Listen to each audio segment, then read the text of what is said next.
আমরা জানি এলাকায় এলাকায় আপনাদেরকে বাধা দেওয়া হচ্ছে, এনসিপির কর্মীদেরকে বাধা দেওয়া হচ্ছে। আমাদের দীর্ঘ 1 বছর ধরে 3 আগস্ট থেকে শুরু করে আজকে পর্যন্ত আমরা কথা বলছি। এখন আমাদের কাজ করার সময়। আমাদের আহ্বায়ক এবং সদস্য সচিব তাদের পরবর্তী বক্তব্যে আমাদের প্রয়োজনীয় দিক নির্দেশনা দিবেন। আমরা সে অনুযায়ী পরবর্তী বাংলাদেশ বিনির্মাণ করব।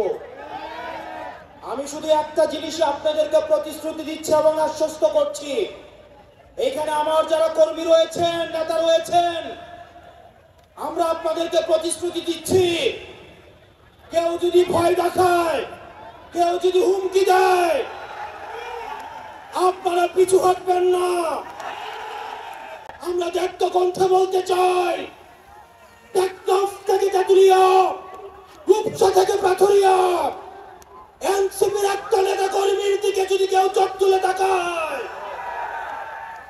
আমরা তাকে রাজনৈতিক ভাবে মোকাবেলা করব। এনসিপির কর্মী এবং সহযোদ্ধারা পরবর্তী ধাপে আমাদের আহ্বায়ক এবং সদস্য সচিব প্রয়োজনীয় দিক নির্দেশনা দিবেন। আমাদের যদি জীবনও চলে যায়, আমরা তাদের দিক নির্দেশনা বাস্তবায়ন করব। ইনকিলাব ইনকিলাব, ইনকিলাব ইনকিলাব।